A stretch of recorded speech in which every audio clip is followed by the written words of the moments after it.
Good morning, children. So today let's have a look at the essence of the story. Which story, children? Yes, the Jodi's fawn. So let's begin. Jodi's father is bitten by a snake in the forest, for which he is treated with a doe's liver. Yes, remember I said that his father was bitten by a snake in the forest. So for that, what treatment was given to him? A doe was killed and the doe's liver was given to him as a part of treatment. The doe is killed and the poor fawn is left alone. Now the fawn is left alone. That is, the fawn is without a mother. Mother is killed to take out the liver. Now the thought of the fawn fending for itself when it could hardly even walk leaves Jodi sleepless. Now this very thought that the fawn is without a mother disturbs Jodi and he is not able to sleep. He requests his father to let him go and fetch the fawn and look after it till it can take care of itself. That is matter of a few days or months maybe till the fawn grows up. Till then, what does Jodi want to do? Jodi wants to take care of the fawn because it is too small to take care of itself. It is a baby without a mother. So though his father allows him, his mother is not quite willing. However, she allows him to go after much insistence. So finally she says, okay, go. Milky leaves Jodi at the edge of the forest and from there on he ventures further into the forest all alone. So goes all alone into the forest.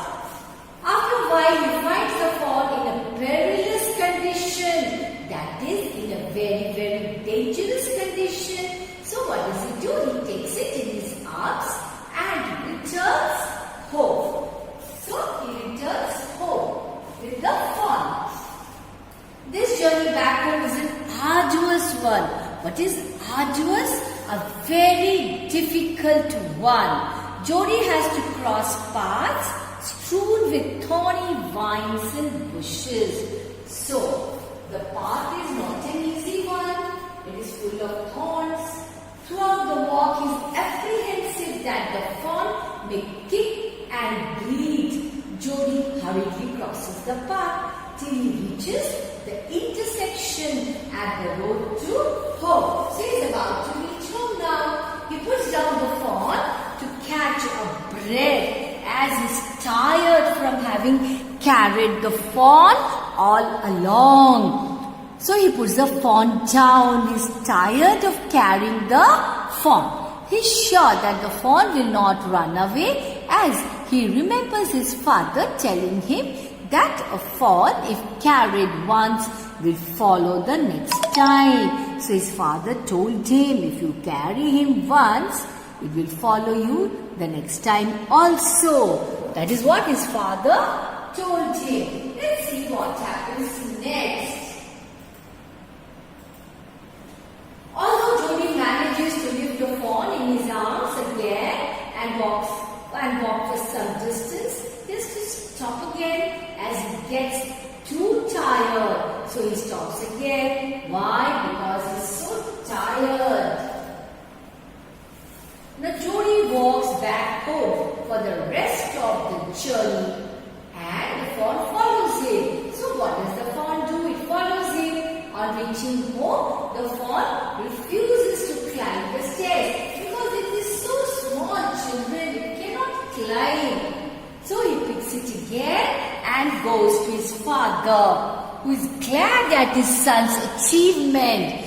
Jodi feeds some milk. What does Jodi do? Gives some milk to the fawn.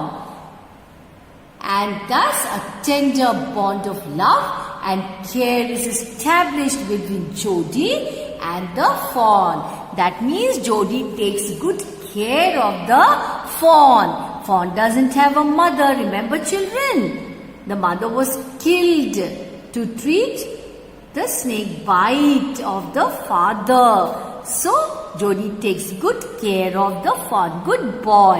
Yes, children. Okay, children, what do we learn from this story?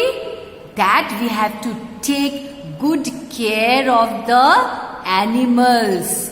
Always take good care of the animals.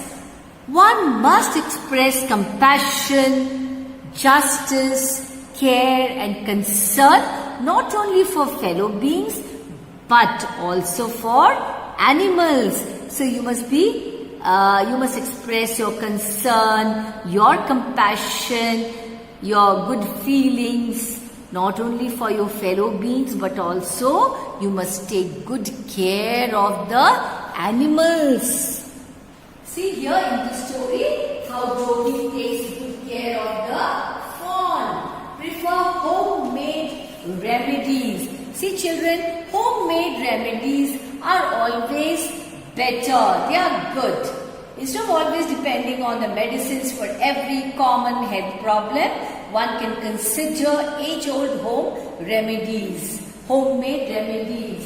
Very effective, children. Homemade remedies are perfect and very, very effective. Preserve nature. Give something back to nature. Human life is dependent on Mother Nature. We take everything from nature to survive. It is our duty to preserve it. Yes, it is a duty, a responsibility to preserve Mother Earth. Day by day, the pollution in the environment is increasing. So what is our duty? Each one, plant one, take good care of the environment. You must take good care of the environment. That is what you should do, children. Okay? Now, that's all for this session. Thank you. Read it carefully, children.